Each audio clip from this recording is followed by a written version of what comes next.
Drug addiction has become a big challenge to Afghanistan as the number of people taking opiates keeps increasing. According to the UN Office on Drugs and Crimes, around 2.9 million Afghans are now addicted to opium. A reporter in Kabul, Fayez Khorshid, says that the Afghan government has begun a new campaign to counter the disturbing trend.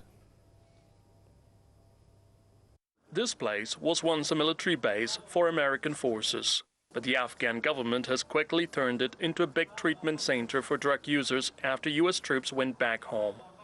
Abdullah, the chief executive of the government, has opened the center and announced the start of a big campaign against drug addiction. He promised to tackle the root causes of the problem. So far, no serious work has been done to tackle this problem. Drug traffickers come and distribute doses to people under the bridges. Sometimes they even take drugs to their homes. So first, we need to stop these people from selling drugs to succeed in the campaign against drug addiction. Thousands of patients are registered in this center. They receive health care, clothes, food and haircut. Drug users are also taught different skills to build their future once they fully recover. The campaign has been launched in other Afghan cities and towns too. The police have been ordered to collect drug users from the slums and bring them to be hospitalized here. With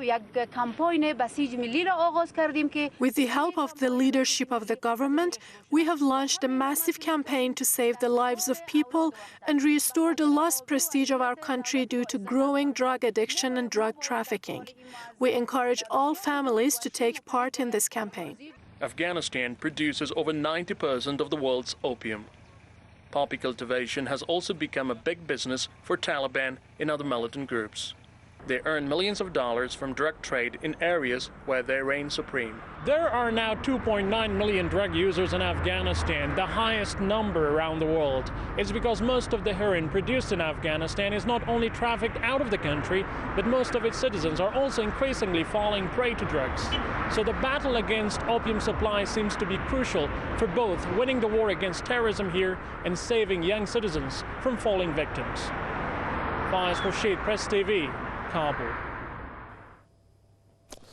Well, let's bring in a correspondent who did that report, Fayez Khorshid, who joins us from Afghanistan's capital, Kabul. Well, Fayez, it's quite disheartening to hear about the drug addiction issue, but it shouldn't come as a surprise based on the production that happens in that country, being obviously at the top of the list. And it's tough for a government to try to deal with it when the budgets maybe don't involve a vast amount to deal with this problem. So how does the government go about trying to deal with it?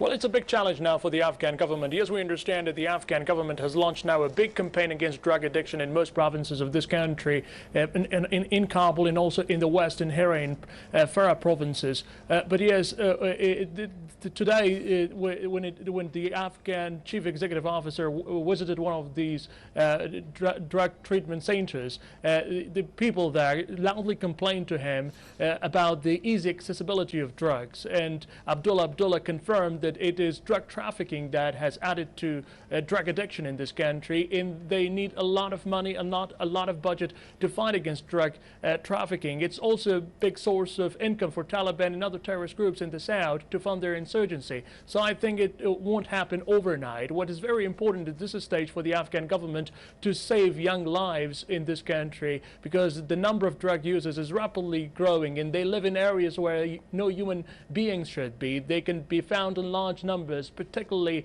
under the polluted banks of Kabul River, and it's one of the areas where you can find a growing number of drug users.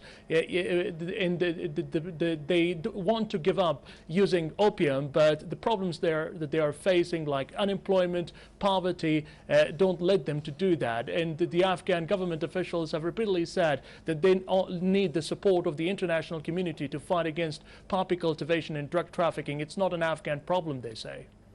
And quickly, if you can, I'm looking at a teenager or somebody who's 18 years old as an example, who wants to go look for work, probably can't find it. You mentioned unemployment being high in Afghanistan. Do you have me, Fayez Khorshid?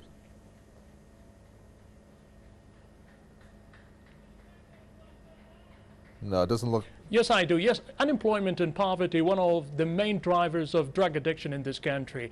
But there are also other problems, and that is the growing insurgency in the south. We see the Taliban still reign supreme in the south and eastern parts of Afghanistan, and they force farmers to grow opium because it's one of the main incomes. Unemployment and poverty, and as well as growing influence of the Taliban insurgents, have contributed greatly to this problem. Now, the new Afghan government has taken this problem very seriously, and they continue to talk with families, with the Afghan people, as well as with people in the region to help them get out of this problem. Thank you. Fayez Khorshid, a correspondent there from Kabul.